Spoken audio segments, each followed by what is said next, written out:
네, 우리 찬송가 559장 함께 찬양 드리시겠습니다. 찬송가 559장입니다.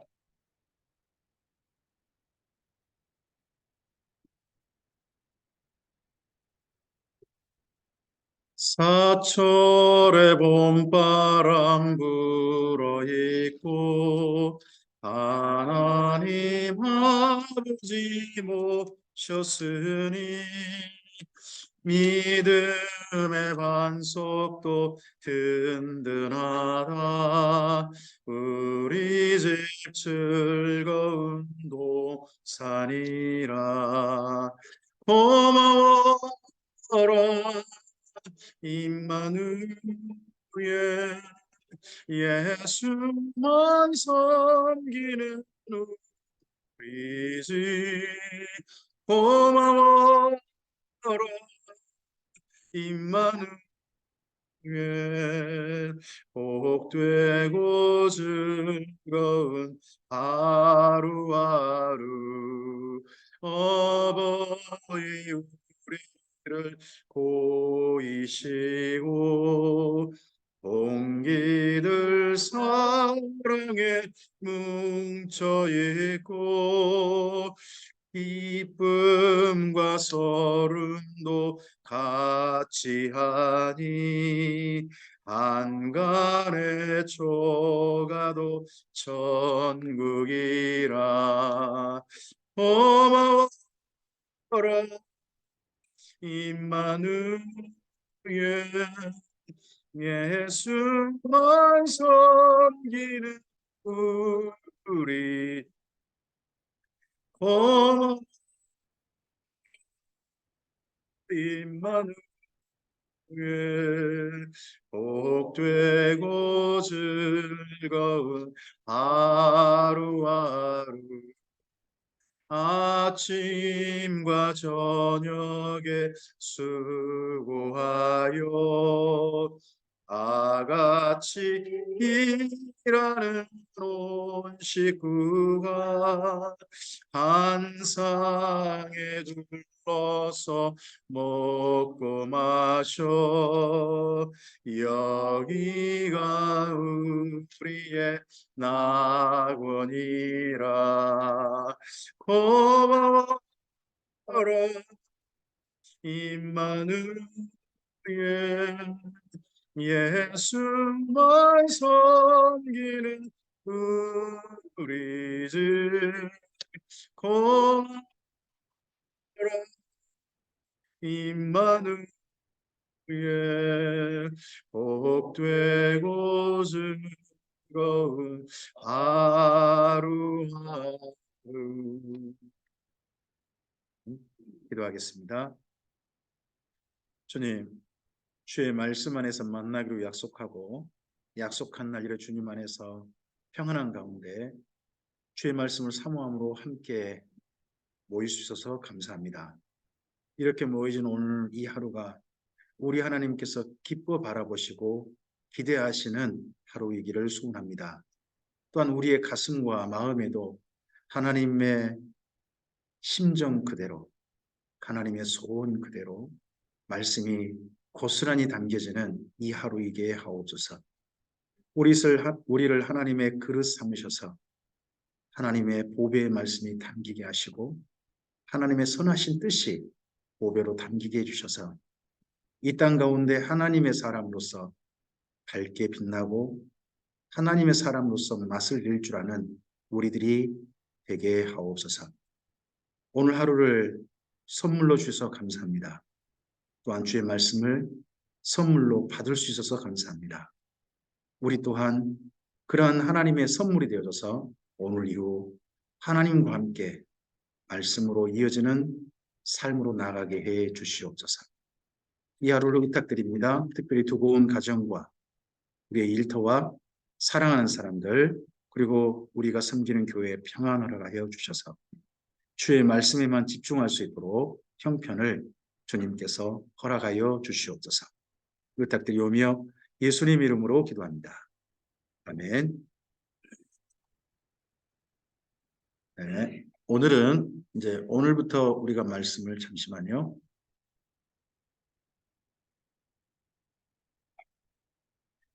아, 오늘 우리가 살필 말씀은 선지서들입니다.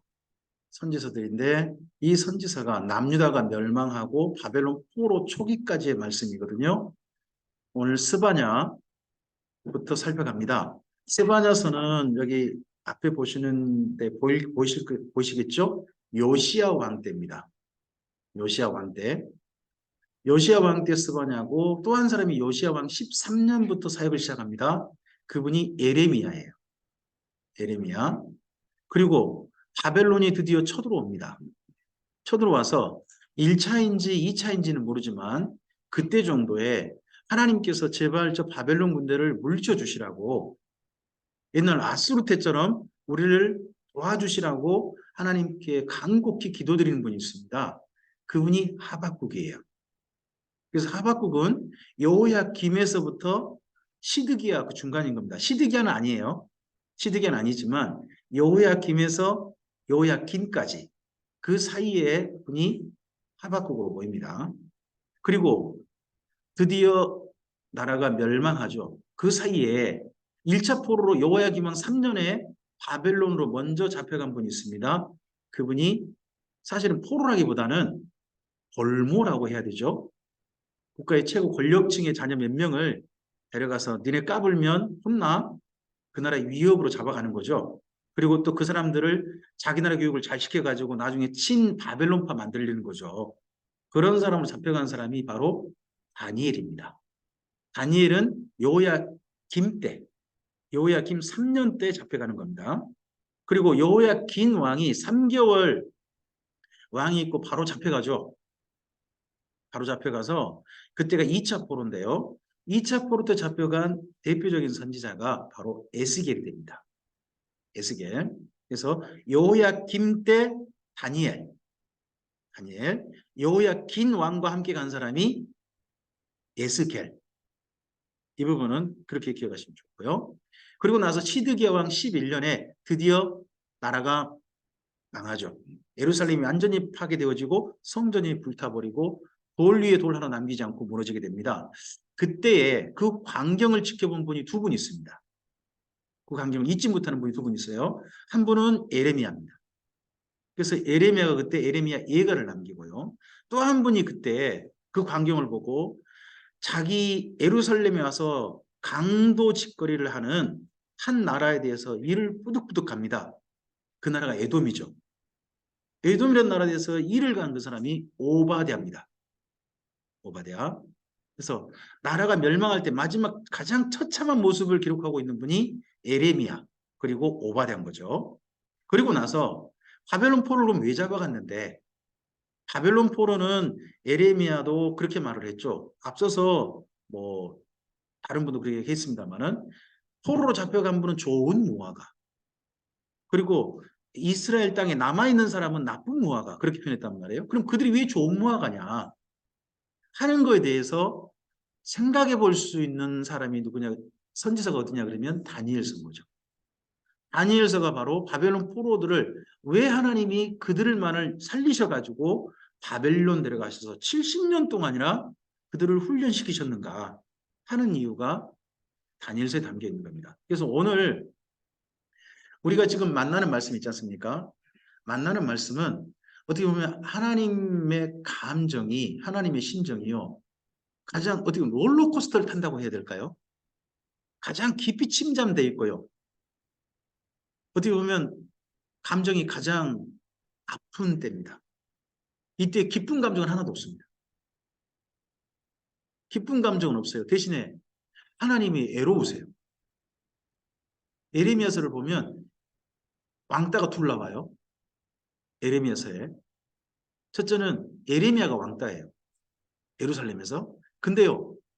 예루살렘이 진짜 왕따는 하나님이셨어요. 그래서 두 왕따끼리 서로 마음이 통하면서 대화를 나누는 게 나오는데 서로 눈물 흘리면서 대화를 나눕니다. 그래서 외로우신 하나님이 나오고요. 그 다음에 에레미야 예가나 여기 예레미야서나 울고 계신 하나님이 나와요. 울고 계신 하나님이 나옵니다. 그리고 진노가 극에 달한 하나님을 우리가 에스겔서에 만날 거죠. 근데요, 진노가 극에 달했으면서도요, 그 진노로서 사랑하는 자기 아내를 목을 치는데 말을 잃어버리신, 실어점 걸리신 하나님이 나와요. 선지자가 말을 못해요. 그게 사실 하나님이셨던 거죠. 그런 하나님도 나오고, 그리고 정말 어이없어 하는 하나님이 나와요. 예레미야서가 보면, 아니 너희가 이 정도까지 할 줄 몰랐다 할 정도로 이스라엘 민족이 악에서 악으로 치달렸다는 거죠. 이 정도까지 할 줄 몰랐다 하는 표현들이 그런 데 나옵니다. 그러면서도 또 답답해 하십니다. 아니 왜 내 뜻을 모르냐, 왜 내 뜻을 몰라 하는 그런 말씀이, 어떻게 보면 그런 답답해 하신 하나님 이야기가 우리는 하박국서에서 만나게 됩니다. 그래서 여기 스바냐서부터 다니엘서까지 하나님의 기본 감정은 어떻게 보면 진노입니다. 진노입니다. 근데 진노의 출발점이 놀랍게도 사랑입니다. 사랑이 정반대로 가게 되니까요, 극한 진노로 나타나시게 됩니다. 이 두 가지가 하여튼 롤러코스터를 탑니다. 그러시면서도 몇 사람 남기셔가지고 그들에게 기대해 보신 하나님, 또 기대하신 하나님 이야기가 에스겔서라든지 이런 부분에, 에레미야서 일부라든지 이런 부분에 계속 드러나게 됩니다. 그래서 사랑은 이런 것 같습니다. 상대에 대해서 절망해도요, 절망을 느끼게 한 상대에게 조금이라도 좀 달라지면 기대해 보는 것이 사랑의 모양입니다. 그런 하나님을 우리는 오늘 이 선지서를 통해서 만나시게 될 겁니다. 이 중에서 우리는 이미 역사서를 보셨는데요, 요시야 왕 때 첫 선지자인 스바냐를 먼저 만나도록 하겠습니다. 스바냐서를 좀 가시겠습니다. 스바냐서 가시고요, 앞을 보시고 지난 시간 이거 한번 하긴 했는데요, 전체 내용을 좀 정리하고 갔으면 해서 다시 한번 했습니다. 제가 앞에를 읽겠습니다. 여러분이 뒤를 좀 읽어주시겠습니까? 스바냐, 요시야 왕 때 진노와 숨겨줄 자. 어느 왕 때요? 요시야 왕 때 하나님이 기대해 보시는 게 아니라 하나님의 기본 이스라엘 민족을 향하신 마음이 뭐라고요? 진노라는 거예요. 아니 요시야 왕 때. 왜 이러냐는 거죠. 그래서 어떻게 보면 열왕기 하서에 나오는 요시야 왕의 그 모든 개혁 때, 그때 하나님의 감정이 왜 진노였지 하는 걸 이해해 볼 수 있는 성경이 바로 여기 스바냐서가 됩니다. 그리고 또한 에레미야서 1장부터 6장까지도 그러합니다. 그것도 그러합니다만은 특히 스바냐서 그러합니다. 에레미야서입니다. 에레미야, 끝까지 믿지 않는 멸망과 살 길입니다. 이스라엘 민족이 니네는 멸망한다. 선지자가 계속 말합니다. 자, 멸망한다는 말이 거짓말일까요? 멸망하지 않는다는 말이 거짓말일까요? 이렇게 좀 이야기해 볼까요? 대한민국은 망합니다가 거짓말일까요? 대한민국은 끝까지 존재합니다라는 말이 거짓말일까요?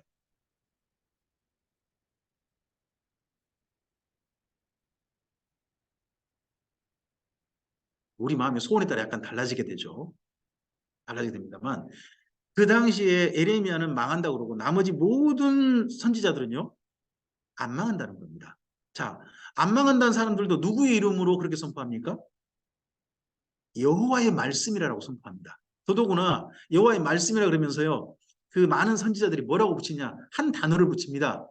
이는 엄중한 여호와의 말씀이다. 엄중한 여호와의 말씀이라 그러는데 다 뭐라고 하느냐, 안 망한다는 거예요. 근데 한 사람만 여호와의 말씀입니다, 우리는 망합니다 하고 있는 겁니다. 누구의 말이 거짓말이냐는 거죠. 참 이게 믿어지지 않는다는 거죠. 근데 결국은 멸망합니다. 그런 가운데 유일한 살 길이 뭐였느냐 하는 게 에레미야서 29장 같은데 보면 보입니다. 포로로 잡혀가는 겁니다. 자, 그 다음 하박국 읽어주십시오. 확인된 진멸과 바라는 것. 네, 이 우리는 진멸하는구나, 우리는 망하는구나 그걸 확실하게 확인한 분이 하박국이었습니다. 하박국도 그걸 안 믿은 사람이었죠. 우리는 반드시 살아. 우리를 쳐들어온 저 외적들은 멸망하더라도 하나님은 우리들을 보존하셔. 확신을 하셨던 분이죠.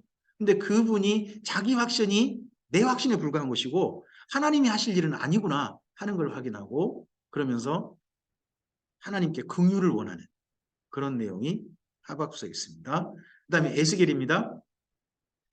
멸망해야 싹트는 회복입니다. 지금 우리 교회 나오시는 무안군에 사시는 그 우리 교회 집사님 댁은 고구마를 한참 심고 있습니다. 고구마 순을 심고 있어요. 두둑을 만들고 그렇게 심습니다. 근데 거기에 두둑 만들고 심을 때요. 없어야 될 게 있습니다. 있어서는 안 되는 게 있어요. 그게 뭐냐 그러면요. 썩지 않는 식물입니다. 그게 흙 속에 있으면 자칫하면 그것이 도리어 밑에 심은 고구마 순이나 이런데 썩게 만들어버리고 안 좋게 만들어버립니다. 그래서요. 고구마 밭이나 이런 밭은요. 반드시 완전히 거름화되어 있어야 됩니다. 마찬가지입니다. 이스라엘 민족이 완전히 망해야 거기서 새롭게 싹이 들 수 있습니다. 이걸 로마서에서 어떻게 말하죠? 로마서에서는 우리가 우리의 죄 때문에요. 완전히 절망해야 됩니다. 오히려 나는 곤고한 사람이에요. 이 사망의 모습 누가 나를 건져내려고 하는 죄로 말미암은 진짜 처절한 내 자신이 확실히 보여야 됩니다. 멸망받아야 될 내가 보여야 됩니다. 그래야 그 다음에 싹이 틉니다. 이 이야기가 신약 성경에까지 이어지는 이야기니까 특히 에스겔서 이 부분은 우리가 좀 잘 확인하셔야 됩니다. 다음 오바댜입니다. 읽으시겠습니까? 에돔 너는 그러면 안 돼. 이 남유다가 멸망할 때 오는 수많은 강도떼들이 있습니다. 예루살렘을 훑어가 버리고 사람 보이면 쓸만한 사람 보이면 잡아가지고 노예로 팔아버리고 하는 이 잔인무도한 사람들이 있습니다. 여자들 보면 몹쓸 짓거리하고 그런 사람들 가운데 결코 와서는 안 되는 사람들이 있습니다. 그들이 에돔입니다.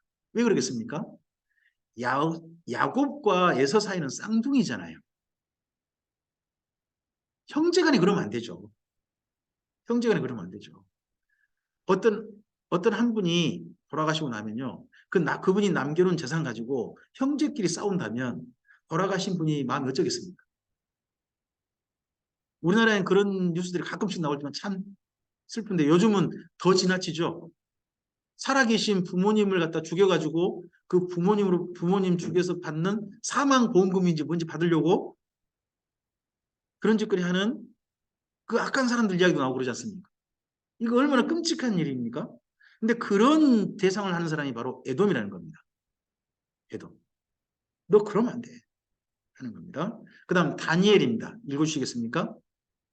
바벨론에서의 양육과 훈련 일치. 이런 내용으로 오늘 우리가 이 전체 내용을 함께 정리해 가보도록 하겠습니다. 그 중에 스바냐서입니다. 스바냐후라는 이름은 뜻은 여호와께서 숨겨주신다 라는 말이죠. 어느 왕 때 일이라고요? 요시야 왕 때입니다. 자, 스바냐서 1장 1절 보시겠습니까? 스바냐서 1장 1절 말씀. 네. 이렇게 읽어주시겠습니다. 아몬의 아들 유다 왕 요시야의 시대에 스바냐에게 임한 여호와의 말씀이라. 스바냐는 히스기야의 연손이요 아말의 중손이요 그달의 손자요 후시의 아들이었다. 여기 보면 어느 왕 때요? 요시야 시대로 되어 있습니다. 지금 요시야는 무슨 일을 하고 있을까요? 성전에서 율법책을 발견하죠. 발견하고 난 다음에 남유다와 심지어 북이스라엘까지 다니면서 온갖 우상 종교 다 회파하고 오직 여호와 하나님만 섬기는 나라로 다 만들어가고 있지 않습니까? 근데 이렇게 되면요. 하나님은 그 나라를 보시고 좋아하셔야 됩니까? 화를 내셔야 됩니까? 기뻐하셔야 되는 거 아닙니까? 우상들을 완전히 없애고 하는데 근데 이때 하나님의 감정이 뭐라는 걸 볼 수 있는 말씀이 바로 2절부터입니다. 하나님이 뭐 하신다고요? 진멸, 멸절을 선포하십니다. 자, 잠깐 볼까요? 우리 2절 3절만 읽습니다. 여호와께서 이르시되 내가 땅 위에서 모든 것을 진멸하리라. 내가 사람과 짐승을 진멸하고 공중의 새와 바다의 고기와 거치게 하는 것과 악인들을 아울러 진멸할 것이라. 내가 사람을 땅 위에서 멸절하리라. 나 여호와의 말이니라. 자, 여기 2절 3절은요. 예수님의 재림 때의 진멸입니다. 이 시간을 조금 좀 구분하셔야 됩니다. 2절 3절은 그 당시 진멸이 아니고 예수님 재림시 그때 말세 진멸을 두고 한 이야기라는 거 정리하신 게 필요하고요. 4절부터 6절이요. 읽어보면 이게 그 당시 요시야 왕 때입니다. 지금 요시야 왕의 개혁하고 4절부터를 비교해서 읽어봅시다. 내가 유다와 예루살렘의 모든 주민들 위해 손을 펴서 남아있는 바알을 그곳에서, 자, 예루살렘에 뭐가 남아있다고요? 지금 이런 바알 같은 거 다 없애고 있는 사람들이 누구죠? 요시야는 열심히 없애고 있는데 예루살렘 사람들 중에 몇 사람인지 모르지만 그 사람들 중에는 어떤 사람이 있어요? 이 좋은 바알을 왜 없애? 숨겨놓은 거죠. 그런 사람이 있는 거죠. 거기다 그 다음요. 그마림이란 이름과 및 그 제사장들을 아울러 멸절하며. 지금 이런 사람들 다 죽이고 있거든요. 예레미야가. 그랬는데 예루살렘 사람들은요. 이런 우상을 섬기는 제사장들 뭐 해주고 있어요? 숨겨주고 있어요. 여호와께서 숨겨주시다가 스바냐인데요. 예루살렘 사람들은요. 우상을 섬기는 제사장들을 숨겨주고 있어요. 그 다음 또 지붕에서 하늘의 무별에게 경배하는 자들. 이 사람들은 돈 드는 거 아니죠. 우상의 섬기는 거 아니죠. 근데 하늘의 별에게 뭐예요? 경배해요. 그 다음에 경배하며 여호와께 맹세하면서 말감을 가리켜 맹세한 자들. 자, 여호와께 맹세했던 것을 여러분 반드시 열왕기하서에서 기억하셔야 돼요. 이스라엘 민족이 요시야 왕과 함께 여호와께 맹세했던 장소가 어디였나요?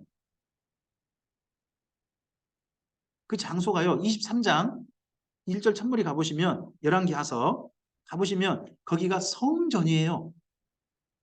성전에서 요시야가 뭘 읽어주죠?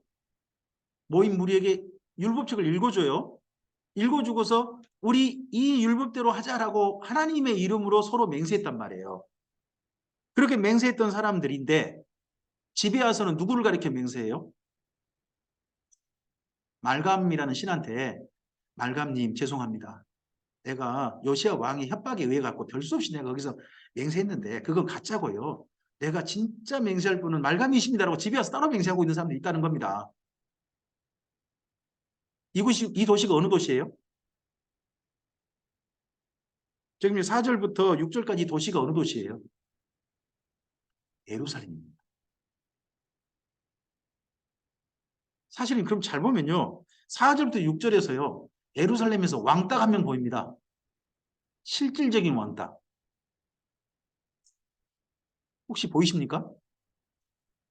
저는 이때 예루살렘에서 왕따가요. 요시야라고 봅니다. 하는 척만 한 겁니다. 다들. 왕이니까 안 죽기 싫어가지고 다른 척 한 거지. 실제로는 뒤에서 뭐 우리나라 말로 그런 말 있나요? 호박식한다는 말 있나요?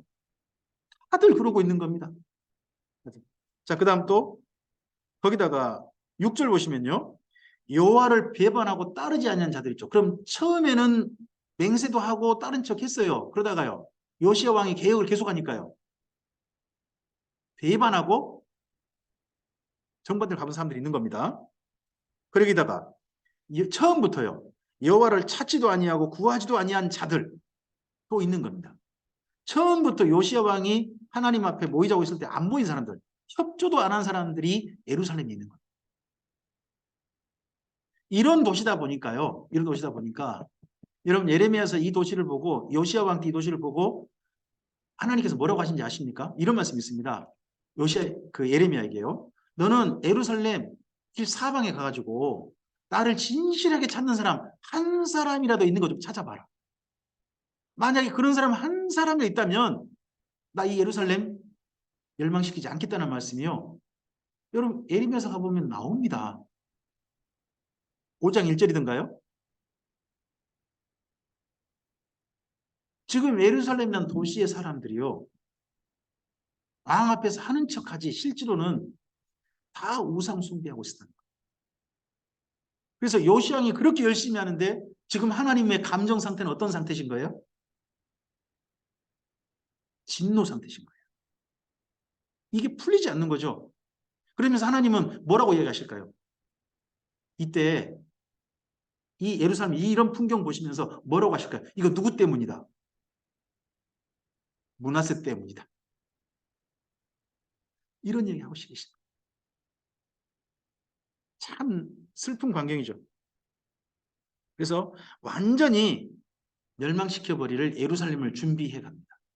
그래서 멸절이 선포되고 말죠. 그게 1장인 겁니다. 자, 그리고 앞을 보시면 이런 잘하는 요시야 왕 때요, 진멸의 심판이 선포되고요. 저는 그 밑에가 슬픈 것 같습니다. 위에 있는 요시야도 함께 그 밑에 읽어주시겠습니까? 요시야도 대형 못한 남유다의 대표입니다. 저는 대한민국의 개혁이라든지 이런 부분들이요, 전 쉽지 않다고 봅니다. 점점 잘 살아가니까 더 쉽지 않은 것 같습니다. 잘 살아가니까요, 모든 단체들이 전부 다 자기 이익 챙기기 바쁜 것 같습니다. 국민을 위한 법이 아니라 내 단체, 내가 속한 그것의 이익을 추구하는 게 점점점 대한민국의 민주주의가 돼가는 것 같습니다. 그러면 결국은 저는 소위 말해 개혁이라는 법들이 만들어질 때마다요, 썩은 내가 진동할 거라고 봅니다. 점점점.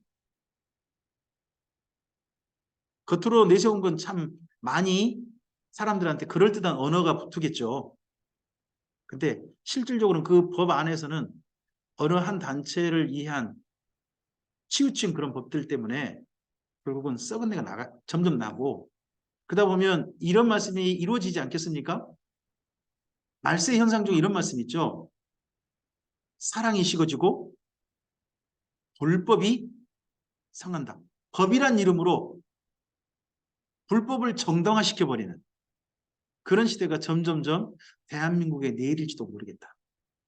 그럼 그럴 때요, 그런 거에 대해서 정말 끝까지 거부하고 올바른 사랑의 법을 이 세상 가운데 보수해야 될, 끝까지 지켜야 될, 진짜 그게 보수죠. 지켜야 될, 저는 이 세상에 한 단체가 있다고 봅니다. 저는 그 단체가 교회라고 봅니다. 교회가 그래야 된다. 교회는 그런 썩은 법들을 통해 가지고 이익을 챙기는 게 아니라 끝까지 바른 사랑의 법을 이 땅 가운데 지키는 게 교회여야 된다. 근데 교회마저도 그런 법에 점점점 넘어간다면 글쎄요, 대한민국은 희망이 없겠죠. 저는 앞으로 대한민국이 희망이 있기를 바랍니다. 이 요시야 왕 때 풍경, 스바냐에서 풍경이 대한민국 풍경이 제발 아니었으면 좋겠습니다. 자, 밑에 앞을 보시고요. 밑에 한번 읽어주시겠습니다. 진멸. 진멸을 부르는 부패 속에서 숨겨주실 만한 사람을 찾으셔서 다음을 준비하시는 하나님이십니다. 네. 우리 스바냐서는 사실 별로 어려운 내용이 아닙니다. 3장까지밖에 없어요.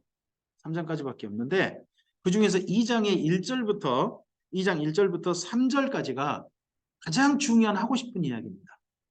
여러분 1장에서 이방 제사장들, 우상 섬기는 자들을 숨겨주는 예루살렘 사람들이 있었죠. 근데요, 하나님께서 숨겨주실 만한 사람이 필요합니다. 그 사람은 우리가 읽어보는 말씀 충분히 다 알고 계시니까 우리 2장 1절부터 3절 함께 좀 읽어보실까요? 수치를 모르는 백성아 모일지어다. 명령이 시행되어 날이 겨같이 지나가기 전, 여호와의 진노가 너희에게 내리기 전, 여호와의 분노의 날이 너희에게 이르기 전에 그리할지어다. 여호와의 규례를 지키는 세상의 모든 겸손한 자들아, 너희는 여호와를 찾으며 공의와 겸손을 구하라. 너희가 혹시 여호와의 분노의 날에 숨김을 얻으리라. 저는 구약 성경에서 선지자들이 하나님께 구할 때요, 하나님께 구할 때 이 단어가 많이 들어간 게 봅니다. 그게 뭐냐 그러면요, 혹시란 단어입니다. 확실히가 아니고 하나님께 어떤 걸 구하고 난 다음에요. 혹시 그러실지 모른다. 혹시 들을지 모른다라고 합니다. 우리는 기도할 때 하나님께서 들어주신다면 감사합니다라고 합니까? 아니면 확실히 믿습니다 하는 겁니까? 어느 쪽으로 기도하는 겁니까? 구약 사람의 믿음이 좋은 겁니까? 선지자가 믿음이 좋은 겁니까? 우리의 믿음이 좋은 겁니까? 하여튼 우리 입에 나오는 표현으로 보면 하나님은 우리의 기도대로 반드시 이루어져야 될 것 같습니다. 근데 혹시 하는 이 말이 저는 훨씬 더 아름답다고 봅니다. 왜냐 그러면 결정은 누가 하십니까? 하나님이 하시는 거지. 응답은 내가 원하는 대로 하나님 응답하신다. 그럼 하나님은 이미 이상한 분 되는 거죠. 응답은 하나님께. 그렇죠? 여기에 모이기를 힘쓰는 자들이 있습니다. 지금 요시야 왕이 개혁하는데 예루살렘 사람들은 모이기를 좋아할까요? 억지로 모이고 있을까요? 여러분 내일 주일이죠? 내일 주일 아닙니까? 하나님께 예배 드리는 거 즐거우십니까? 억지로 가십니까? 그 유명한 예화가 하나 있죠? 한 분이 교회를 정말 가기 싫어하니까 어머니가 아들한테 왜 가지? 왜 그래? 하니까 그 아들이 몇 가지 교회 가기 싫은 이유를 댔다는 거 아닙니까? 어? 아니 찬양대 찬양이 왜 그렇게 시끄럽습니까? 너무 귀가 시끄럽습니다. 그렇지. 사실 그렇긴 하지. 그리고 장로님 기도가 왜 그렇게 깁니까? 진짜 싫습니다. 그래. 그렇긴 하다. 근데 어떡하니? 네가 담임 목사 아니니? 이런 예화 모릅니까? 목사도 교회 가기가 싫을 때가 있다.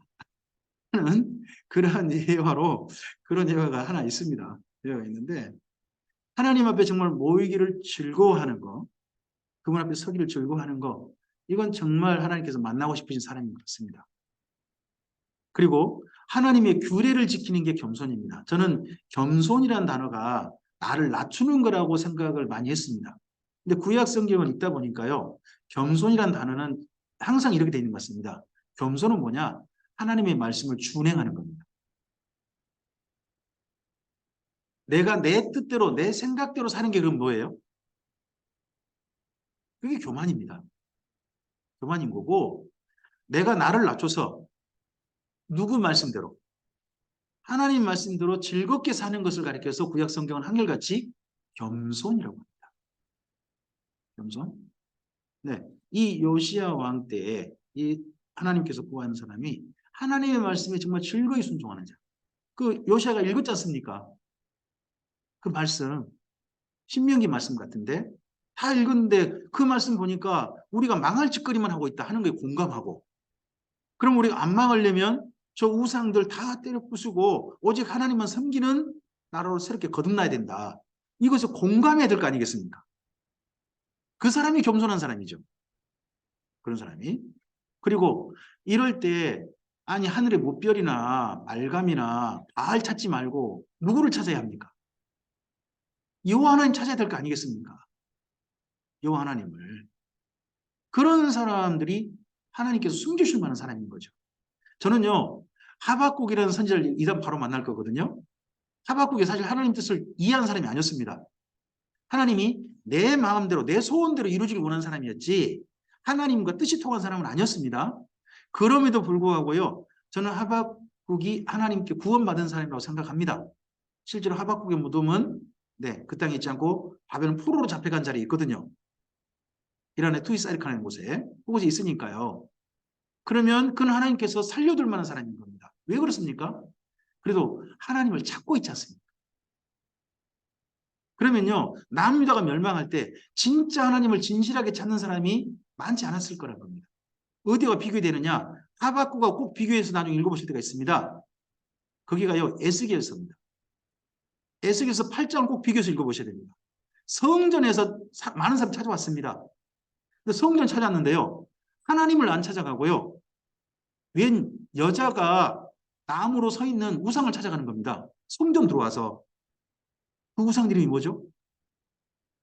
아세라 목상입니다. 또 성전 방에 들어가 봤습니다. 방에 들어가 봤더니 장로들이 성전 찾아왔어요. 성전 찾아와서 누구한테 분양하고 있느냐? 성전 벽에다 그리고 있는 우상들한테 분양하면서 그 우상들을 만나고 있는 겁니다. 어디 와가지고. 성전 와서. 그리고 성전 여인들이 모이는 뜰이 있습니다. 거기 갔더니 여인들이 울고 있어요. 왜 울어요? 왜 울어요, 그들이? 자기들의 슬픈 이런 악한 모습 보고요? 하나님 말씀을 제대로 안 지킨 걸 보고요? 아니죠. 아니 바벨론 자기 나라를 멸망시킬 바벨론 신의 신 중에 하나인 감무스라는 신을 위해서 울고 있다는 거예요. 어디 와가지고? 아니 부처를 찾으려면 절을 가야지. 교회 와가지고 나무아미탑을 하면 되겠어요? 꼭 그런 거잖아요. 거기다가 하나님께 번제로서 제사를 드려야 될 번제단에 뜰에 서가지고요. 성전을 바라보지도 않고 동쪽에서 뜨는 태양을 향해 성전을 등지고 동쪽에 뜨는 태양한테 전라도 말로 좀 쓸게요. 절하고 자빠져 있는 이런 사람이 24명이나 있다는 거죠. 이 광경이 다 어디 광경이에요? 성전 안에서요. 그럼 성전 안에서 그나마 하나님을 찾고 있고 하나님께 기도하고 있고 하나님의 도우심을 구하고 있는 사람은 누구밖에 없는 거예요. 또 보니까 하박국. 그러니까 그 사람이라도 하나님이 살리시는 거죠. 그런 답답한 시대가 어느 시대? 지금 우리가 와 있는 오늘 만난 선지자 시대인 거예요. 그러니 하나님의 감정이 어떠시겠냐고요. 그 감정이. 그래서 이런 감정들로 우리가 이해하고 본문을 읽어보면서 단순한 사실만 볼 게 아니라 그런 광경을 실제로 목격하고 계신 하나님의 그 마음까지 좀 이해해 보셔야 이런 선지서를 남겨놓으신 하나님의 뜻을 우리가 이해하는 대로 이룰 수 있다고 믿습니다. 자, 그러면 이렇게 된 예루살렘을 하나님이 어떻게 하실 거냐 하는 내용이요. 3장 가보면 나옵니다. 여러분 3장의 1절을 좀 보시기 바랍니다. 3장 1절만 좀 읽어볼까요? 패역하고 더러운 곳, 포악한 그 성읍이 있을진저. 도시 어떤 성읍이 굉장히 문제가 많죠. 첫째 패역하다. 그 다음에요. 더럽다. 또 하나 뭐예요? 포악해요. 이 성이 어딜까요? 거기 2절 이하로 읽어보면요. 예루살렘이에요. 이 도시가 어느 왕 때? 이게 어느 왕 때? 지금 스바냐서를 요시야 왕 때 쓰고 있다는 걸 기억하셔야 됩니다. 그럼 이 나라를 지금 하나님께로 돌이키려고 깨끗하게 하려고 최선을 다하고 있는 사람은 예루살렘에서 몇 사람인 거예요? 선지자들 빼면요. 세상에 요시야 혼자 지금 애쓰고 있고 나머지는요. 배역하고 더럽고 포악하고 그런다는 거 아니에요. 마치 꼭 더러운 곳에 맑은 물방울 한 방울 떨어진 것 같지 않으세요? 그런 도시가 되고 말았다. 그러니까 이 도시는 진멸하고 멸절되어야 마땅하다 하는 일장의 선포가 결국은 수긍하게 됩니다. 우리가 살고 있는 도시, 우리가 살고 있는 이웃 사이가 폐역하고 더럽고 포악하고 이런 말로 정의될 만한 것이 되지 말길 바랍니다. 서로 정있고 서로 사이좋고 포악이 아니라 서로 선을 향하는 이웃들이 있는 그런 곳이 우리들이 사는 곳이었으면 좋겠습니다. 특별히 그러한 이웃들을 만드는 역할에 저는 교회가 앞장섰으면 좋겠습니다. 교회가 세상의 미움을 받지 말고 예? 제발 좀 좋은 소리 좀 많이 듣는 곳이 교회였으면 좋겠습니다. 그래야 여기 스바냐사와 다른 세상으로 갈 수 있는 그나마 길이 열립니다. 그나마 길이. 자, 이러한 때 말고 정반대로 언젠가 새롭게 할 날을 물론 말씀하시죠. 거기 14절 이하가요. 3장 14절 이하가 장차 언젠가 하나님이 기대하시는 예루살렘입니다. 이런 날이 있기를 하고 바라는 말씀이죠. 제발 예루살렘이 이제 형벌도 제거되고 그 죄도 완전히 없어져서 하나님 앞에 겸손한 자들로 꽉 찬 바로 그런 곳이 언젠가 되기를 원하십니다. 그런 날이 있다면 하나님께서 어떻게 하시겠다? 그들 가운데 계시고 이 예루살렘을 참잠히 사랑하실 것이다. 기뻐하시는 그런 날이 오기를 바라는 마음이 거기 14절 이하에 있습니다. 우리는 거기 3장 17절을 노래로 많이 부르죠. 너의 하나님 여호와가 너의 가운데 계시니 여기 너는 여기 스바냐서에서는 누굽니까? 스바냐서에서 너는 누구예요? 언젠가 회복될 예루살렘입니다. 본문 읽어보시면 그렇죠? 그래서 1차 대상자가 먼저는 예루살렘, 언젠가 회복될 예루살렘이다 하는 걸 기억하시고 이걸 우리가 또 우리에게 적용을 했으면 좋겠습니다. 바로 3장 17절을 너의 하나님 그러다가 요즘은 좀 더 적극적으로 하시죠. 노래 부르다 보면요. 저도 그렇게 많이 불렀는데 나의 하나님 여호와가 나의 가운데 계시니 혹시 그렇게 안 불러보십니까? 아, 그러셔야죠. 그런 하나님이셔야죠. 네. 저를 그렇게 회복될 예루살렘처럼 여기셨으면 좋겠습니다. 근데 먼저는 여기 스바냐서를 상황을 잘 읽어보시고 어떤 도시 함께하고 싶지 않으신지 그걸 잘 읽어보시고 정반대로 그러면 어떤 도시 함께하고 싶으신지를 제대로 읽어야 나의 가운데 하나님이 어떤 일을 기뻐하시면서 함께하실지가 보입니다. 그래서 여기 3장 17절 말씀이 언젠가 예루살렘만 아니라 오늘을 살고 있는 오늘 우리의 삶 속에서도 이 하나님을 기뻐하시는 하나님을 만날 수 있다면 우리가 스바냐서를 읽은 보람이 있지 않을까 싶습니다. 자, 스바냐서 바로 앞에 하박국이죠. 하박국서입니다. 스바냐서는 요시야 왕 때입니다. 요시야 왕 때인데 하박국서는 시간을 그로부터 조금 뒤로 갑니다. 요시야 왕 이후입니다. 요시야 왕 이후에 살룸이라는 왕이 등장하죠. 살룸은 3개월이에요. 이집트로 잡혀가 버립니다. 그러고 나서 11년을 여호야김이 다스립니다. 여호야김이. 근데 그 11년 다스릴 때 정도 아니면 그 다음 여호야긴 그때 정도의 하박국 선지자가 등장하는 걸로 보입니다. 자, 앞을 보시고요. 하박국서 옆에다가 제가 큰 제목 붙여봤습니다. 함께 읽으시겠습니까? 내 속도 모르는 것들 그럼 누가 떠오르십니까? 혹시나 여러분 댁에 아드님이나 따님이 떠오르시는 남편도 떠오르나요? 혹시 아내가 떠오르시는 분 없으신가요? 간격이 좀 있어야 되겠는데. 하여튼 내 속도 모르는 것들 하는데 이게 저는 하나님의 마음이라고 봅니다. 자, 밑에 바벨론에 읽으시겠습니까? 바벨론에 예루살렘 침략을 오해하여 아수르 침략 당시도 오셨던 하나님만 생각하는 선지자라는 겁니다. 그 다음 그 밑에 하나 더 읽으시겠습니까? 하나님의 일이 예루살렘의 멸망임을 깨닫고 그 중에 살려주실 만한 의인 중 한 사람이기를 바라는 선지자라는 겁니다. 저는 하박국서 말씀이 3장까지밖에 없지만 의외로 우리에게 친근하다고 봅니다. 여러분 하박국서에 이런 말씀이 굉장히 유명합니다. 의인은 그 믿음으로 말미암아 살리라. 신약 성경에서 뭐 갈라디아서라든지 로마서라든지 이런 데 인용된 대표적인 말씀 아닙니까? 그래서 굉장히 유명한 말씀이죠. 그리고 여러분은 혹시 잘 모를 수 있습니다만은 거기에 2장 3절 말씀이 있습니다. 하박국서 2장 3절 있죠.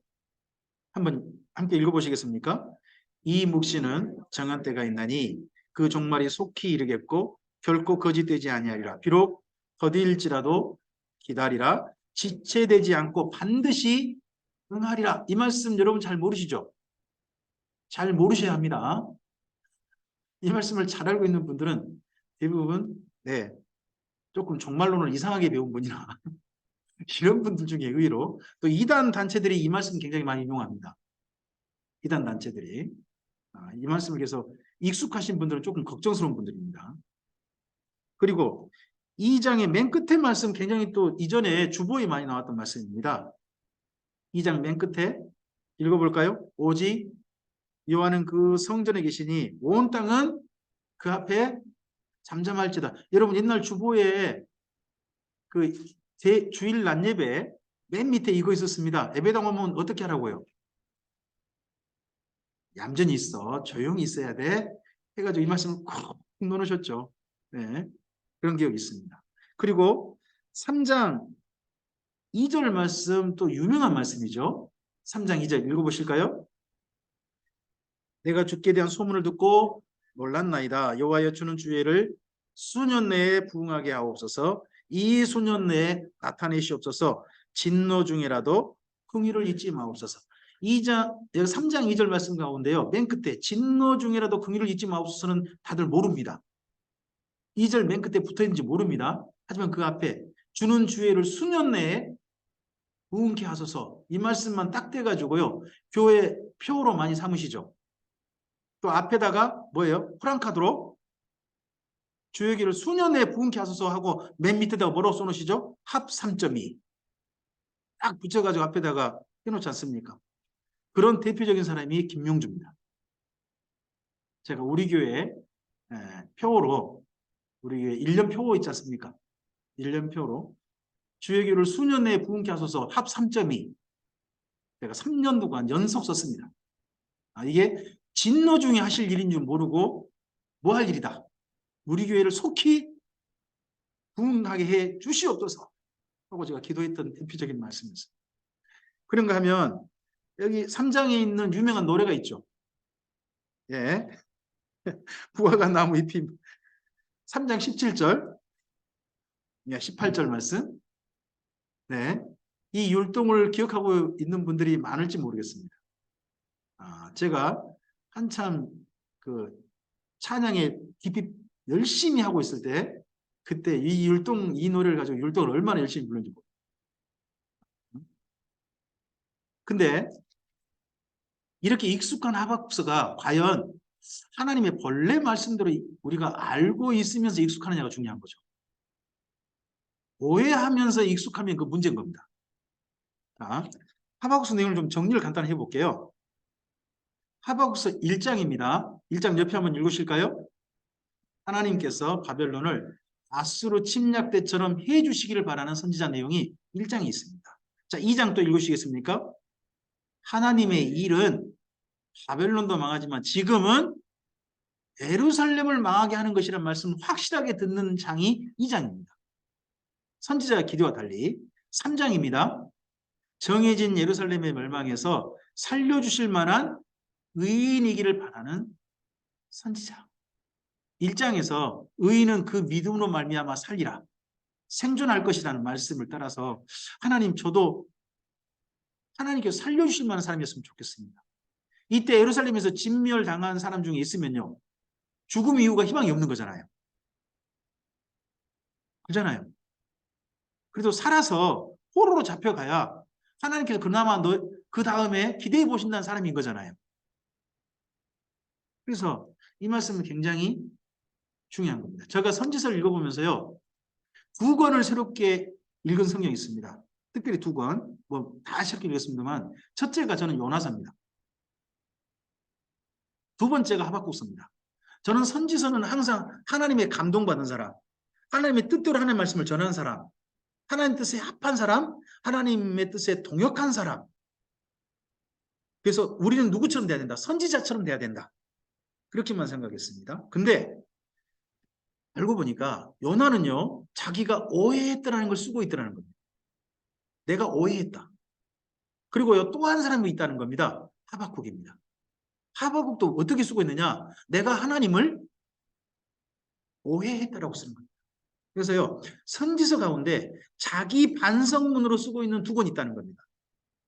자기 반성문으로 한 권은 요나서고 또 한 권은 여기 하박국서라는 거예요.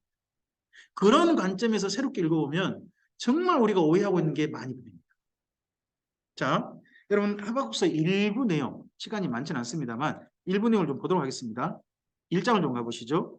하박국서가 문제가 뭐냐 그러면 1절에 선지자 하박국이 묵시로 받은 경고라 그러면서요. 어느 왕 때 어떤 사건에서 이걸 썼는지 1절에서 표현하지 않았어요. 그것 때문에 좀 어려워요. 근데 2절부터 4절을 읽어보시면 대강 보여요. 선지자가 지금 하나님께 굉장히 부르짖고 있대요. 열심히 부르짖고 있답니다. 근데 하나님이 뭐하고 계시지 않는다? 응답하지 않고 있다는 말로 봐서는 계속해서 부르짖고 있는 거죠. 여기 부르짖는 말은 실제로 부르짖는 겁니다. 실제로 에레미야서 33장 3절에 너는 내게 부르짖으라는 말은 그 번역이 잘못된 겁니다. 그건 너는 내게 부르라 하는 말이 옳은 거고요. 여기는 진짜 부르짖은 겁니다. 근데 하나님 응답하지 않았습니다. 왜 그렇습니까? 예루살렘이 지금 도시가 완전히 엉망이 되어버린 겁니다. 제약과 강포와 이런 것이 겁탈, 도시안을 꽉 채웠습니다. 율법이 해해주고 지키지 않습니다. 이유가 뭡니까? 4절에 나오죠. 4절 맨 끝에 악인이 의인을 에워쌌다는 겁니다. 그럼 뭔 말입니까? 의인인 예루살렘을 누군가 악인들이 와가지고 에워쌌다는 말은 예루살렘이 포위됐다는 말이에요. 이 악인들이 누굴까요? 누군가 하는 것은 하나님의 응답하심에 나옵니다. 5절 이하. 5절 이하에 선지자가 부르짖어도 말씀 안 하시다가 선지자가 자꾸 보채니까 너라도 그럼 제대로 들어야지. 그래서 하나님께서 선지자에게 하신 말씀인 겁니다. 5절 이하가 그래서 하나님께서 놀라고 놀라라. 내가 이 일을 행할 것이다. 근데 너희 안 믿을걸? 하는 내용이 나옵니다. 거기 5절에 맨 끝에 보시면 중간에 너희 생전에 거기 중간에 너희의 생전에 내가 한 가지를 할 것이라고 그러죠. 여기 너희는 우리 아닙니다. 여기 누가 살아있을 때입니까? 하박국이 살아있을 때. 하박국이 살아있는 시간에 하실 일인 겁니다. 그러면요. 하박국이 살아서 실제로 소식 다 듣고 목격했을 일이 뭐냐? 하나님이 하실 한 일입니다. 이 일이 예루살렘 멸망입니다. 이 일이 다시 선포되는 하나님 선지자가 인정하고 쓰고 있는 데가요. 3장 2절인 겁니다. 그래서 여러분 거기 5절에 한 가지 일 밑줄 긋고요. 3장 2절이라고 해놓으시겠습니까? 3.2라고. 이 일을 한 분이 계속 선포합니다. 한 분이 여기 하박국 말고 다른 분이요. 누가 너희에게 이렇게 말할 때 너희들 안 믿나 그러잖아요. 그 누가라는 분이 밑줄 긋고요. 이분은 누가가 아니죠. 이분은 예레미야입니다. 예레미야가 이걸 계속 선포하는데 안 믿습니다. 그러면서 하나님은 지금 예루살렘을 에워싸고 있는 악인들을 정체를 밝힙니다. 그게 6절에 있죠. 누구예요? 갈대아 사람입니다. 갈대아. 갈대아 사람이 누구예요? 갈대아라고 하는 그 지역을 중심으로 나라를 일으킨 민족이 바로 바벨론 민족입니다. 그래서 바벨론 나라입니다. 그러면 여기 하박국서는 적어도 우리 이렇게 해볼 수 있습니다. 바벨론 침략이에요. 침략. 바벨론 침략이 여기 남유다에 몇 번 오죠? 3번이지 않습니까? 1차, 2차, 3차잖아요. 근데 아직 여기 지금 2장 맨 끝에 보면 하나님은 성전에 계시죠. 여호와는 그 성전에 계시니 온 땅 그 앞에 잠잠하라고 하지 않습니까? 여기하고 나중에 비교해 볼 말씀이 에스겔서입니다. 에스겔서예요. 10장, 11장에 하나님 마침내 어떻게 하십니까? 예루살렘을 떠나버리십니다. 성전을 떠나버리세요. 근데 아직 하박국서는 성전에 뭐하고 계신다고요? 계신답니다. 그러면 3차 침략은 아닌 거예요. 3차 침략은 아니니까 여기 하박국서는 여호야김 왕 3년이거나 아니면 여호야긴 왕 3개월째 둘 중 하나입니다. 둘 중 하나. 이런 부분 우리가 좀 충분히 이제 뒤에 내용 연결해 볼 수 있죠. 바벨론 침략 중에 1차나 2차 때다 하는 것을 우리가 좀 내용을 가지고 살펴볼 수 있을 것 같습니다. 물론 바벨론이 범죄하겠죠. 근데 이 바벨론이라는 민족을 데려온 것에 대해서 선지자가 하나님께 반발하죠. 그 내용이 12절입니다. 여기 하박국서는요. 하나님과 선지자의 대화 형식으로 되어 있습니다. 대화로 할 수 있지만 이렇게도 볼 수 있을까요? 논쟁? 논쟁이라는 형식도 됩니다.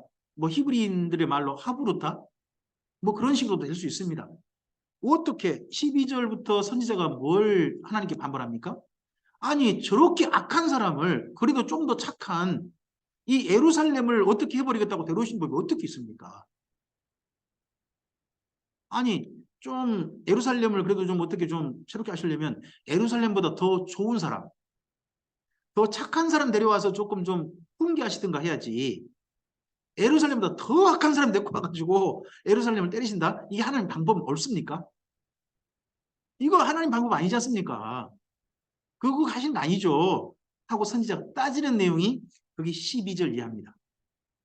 12절 이하고 그리고 난 다음에 2장 1절이 있습니다. 2장 1절 한번 읽어봐 주시겠습니까? 함께 읽습니다. 내가 내 파수하는 곳에 서며 성루에 서리라. 그가 내게 무엇이라 말씀하시는지 기다리고 바라보며 나의 질문에 대하여 어떻게 대답하실는지 보리라. 자, 자기가 어디에 서겠다고요? 파수하는 곳 성루입니다. 예루살렘 성루에 선 겁니다. 그럼 밖에 뭐가 보일까요? 예루살렘 성루에 서서 밖을 쳐다보면 뭐가 보일까요? 포위하고 있는 바벨론 군대가 보이겠죠. 거기 가서 왜 쳐다보고 있을까요? 그는 이전에 아수르 군대를 연상한 겁니다. 아수르가 그때 여기 예루살렘을 포위하고 있지는 않았습니다. 다른 데 있었는데 다른 지역에서 하룻밤에 18만 5천 명이나 군대가 죽었지 않습니까? 그리고 물러갔잖아요. 그럼 이 성루에 서서 하나님께서 자기 기도에 응답해서 맞아 네 말이 옳다. 그래서 내가 좀 더 착한 사람 데려오든지 할게. 이번엔 바벨 군대 물리쳐 줄게. 라는 응답하실 걸로 생각한 겁니다. 성루에 서가지고 밖을 쳐다보면서 하나님이 내 기도 응답하셔가지고 죽이는 모습 이번에 내가 어떻게 하겠다. 내 눈으로 이번에 실제로 보겠다는 겁니다. 그래서 2장 1절 말씀은요. 기도 응답의 확신이 아닙니다. 선지자의 오해의 확신입니다. 반드시 내가 보겠다 하는 겁니다. 그런 내용에 대해서 하나님께서 참 답답해 하시면서 쓰신 말씀이 거기 2절이죠. 2장 2절부터 내가 이제 너한테 해줄 말이 있는데 이걸 명백하게 이렇게 합니다. 자, 그러면서 3절에 이 묵시는 정한 때가 있다 그러죠. 3절에 이 묵시란, 여러분 묵시가 뭐예요? 첫째, 이렇게 보통 봅니다. 구약성경 예언자들의 예언하는 말씀이 뭐예요? 묵시죠. 좀 더 나가서 구약성경 말씀 전체가 그래서 뭐다? 묵시다. 신약은 그래서 뭐다? 계시다. 그러지 않습니까? 그럼 여기 이 묵시는 정한 때가 있다는 말 할 때 이 묵시는 뭡니까? 많은 분들이 이렇게 이해해버립니다. 구약성경의 예언. 그래버리면 오해에 사로잡히는 겁니다.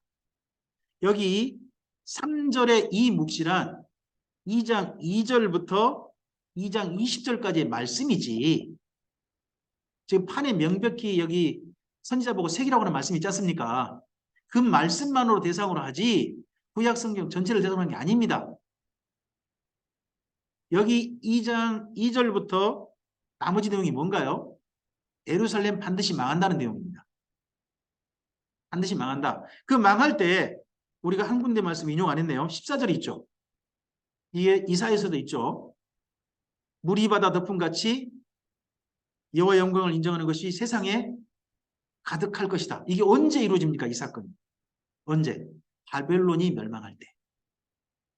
바벨론 멸망할 때 온 세상이 하나님을 인정하게 될 것입니다. 왜 그렇죠? 바벨론 멸망 때 선포되는 한 가지 칙령이 있습니다. 호레스 칙령이라고요. 그렇죠? 호레스 칙령이 그 당시 페르시아, 그러니까 바벨론 땅을 넘어서 메데, 엘람 이런 모든 지역에 다 선포되어집니다. 선포되어지면서요. 다니엘이 믿은 하나님의 이름이 선포되어지죠. 그 선포되다 보니까 온 세상에 하나님의 이름이 정말 선포되는 거죠.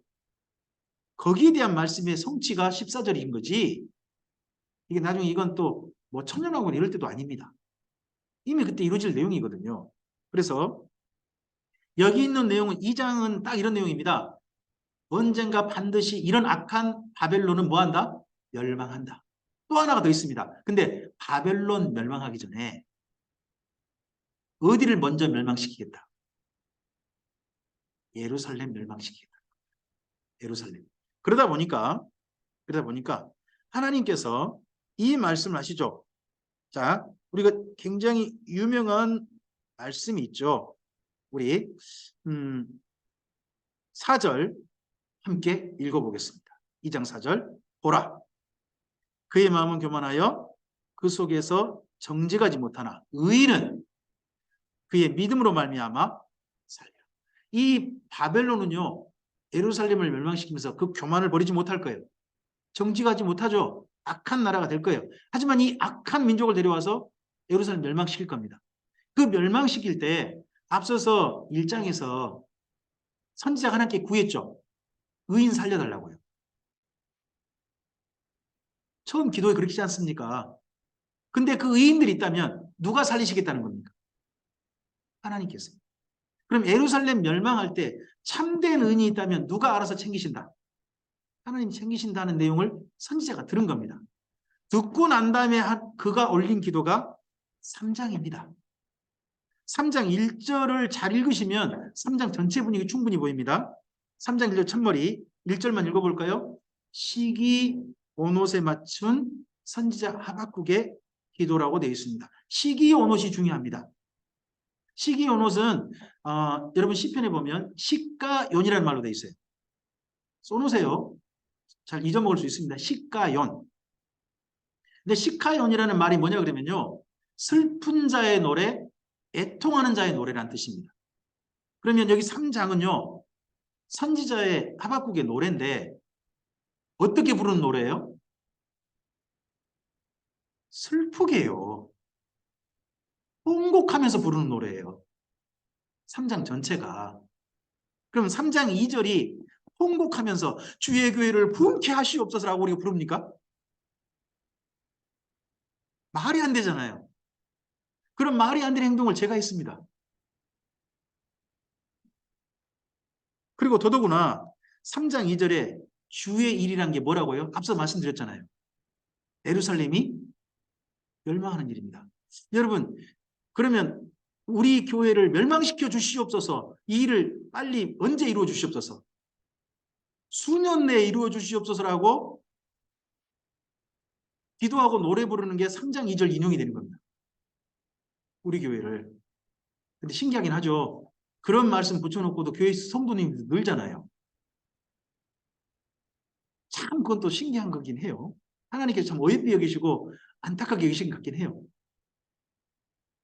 근데 여기 내용 읽어보면 3장 2절 맨 끝에 이 하실 일이 3장 2절이 일이 하나님이 어떤 감정 중에 하실 일이라고요? 진노 중이라고 분명히 돼 있지 않습니까? 왜 제게 이 진노 중이 안 보이는지 모르겠습니다.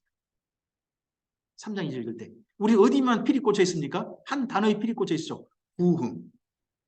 부흥. 이 단어에 필이 꽂혀 있어가지고 하나님의 감정이 안 보이고 그 일이 어떤 일인지 안 보입니다. 이거 번역 전 새롭게 한다고 봅니다. 원래 부흥이라는 단어는 없고요. 이게 일이 되다. 일이 이루어지다는 단어입니다. 그냥. 속히 일이 이루어지게 하옵소서 하는 그런 의미로 좀 번역을 좀 새롭게 하신 게 좋다고 봅니다. 자, 그러다 보니까 이 일이 완전히 확정되다 보니까 선지자가 자기 몸을 말합니다. 16절 가보세요. 16절 한 절만 읽겠습니다. 내가 들음으로 내 창자가 흔들렸고 그 목소리로 말미암아 내 입술이 떨렸도다. 무리가 우리를 치러 올라오는 환난 날을 내가 뭐하고 있다고요? 기다림으로 썩이는 것이 내 뼈에 들어왔으며 내 몸은 내 초소에서 지금 하나님께서 성전에서 잠잠하라 그러니까 선지자가 이제 성전도 못 나가죠. 어디에 있어요? 자기 집에. 근데 집에서 뭘 기다려요? 밖에서 하룻밤에 18만 5천 명이 막 죽어버리고 그런 일을 기다리고 있나요? 아니죠. 예루살렘 성문이 열려가지고 저 바벨론 군대가 들어와서 노략질하고 강도짓하고 사람을 마구 죽이는 그런 날을 기다리고 있는 거예요. 그러다 보니까 공포에 떨고 있죠. 공포의 감정 가운데 일말의 희망, 혹시나 하는 마음이 17절, 18절인 거죠. 혹시나 하는 마음. 시기온옷에 맞춘 노래. 극한 애통과 슬픔 속에서, 통곡 속에서, 이 공포와 두려움 속에서 제발 내가 이런 사람이기를. 무화과 나무에 피마르고 포도 열매가 없고요. 외양간에 소도 없고 양도 없다는 말은 뭔 말이냐 그러면요. 예루살렘에 사람이 없는 거예요. 그러다 보니 밭을 가꿀 사람이 없고요. 목축하는 사람이 없는 거죠. 다르게 말하면요. 예루살렘이 망한 거예요. 멸망했는데 여기 17절, 18절 사이에 사실은 삽입구가 들어가면 좋다고 봅니다. 그게 뭐냐 그러면요. 그때 내가 살아있다면. 17절은 완전히 예루살렘이 망한 거예요. 멸망당해가지고 회파돼 버린 거예요. 불타버린 거예요. 사람 없는 도시가 돼버린 거예요. 그랬는데 그러고 난 다음에 내가 살아있다면, 자기가 살아있다면 자기가 하나님께서 자기를 어떻게 여겨주신 거예요? 너는 살려둘 만한 의인이야 라고 여겨주신 거잖아요. 그렇게 여겨주신 것 때문에 자기가 뭐 이것저것 잘 나가고 있고 그런 거 아니죠. 그냥 살아있다는 것 때문에 하나님께 뭐 하겠다? 기뻐하겠다. 그런 강절한 소원을 담아가지고 거기 18절에 있는 거죠. 시기온 옷에 맞춰서. 내용 우리가 충분히 보시면 이게 기쁨으로 부를 노래가 아닌 거죠. 선지자가 얼마나 간절히 부른가 하는 게 보입니다. 이런 선지자 소원을 따라서 하나님께서 선지자를 이렇게 대가신 것 같죠? 선지자를 바벨론 포로로 잡아갔고요. 그의 무덤은 이란 서부에 있는 투이사르칸이라는 곳에 있습니다. 바벨론 땅에 그가 묻힌 거죠. 그러면 그가 포로로 잡혀갔다는 뜻이고, 다르게 말하면요. 하나님께서 살려두실 만한 사람 중에 누가 택함 받았다. 하박국이 택함 받았구나 하는 게 보인다는 겁니다. 오늘 하박국서를 좀 다시 읽었으면 좋겠습니다. 교회를 위해 이용하는 말씀이 아니라, 내가 뭔가 이루고자 하는 일에 이용되는 말씀이 아니라, 정말 하나님 앞에 내가 오해해가지고 두렵고 떨었던 선지자가 하나님께 간절히 소원했던, 애통하고 두려워 떨면서도 소원했던 그 소원을 만나는 말씀이 하박국서에 있으면 좋겠습니다. 11시 11분이 됐습니다. 우리 10분 쉬고요. 11시 20분에 우리 에레미야서 말씀으로 그다음 우리 좀 만나시도록 하겠습니다.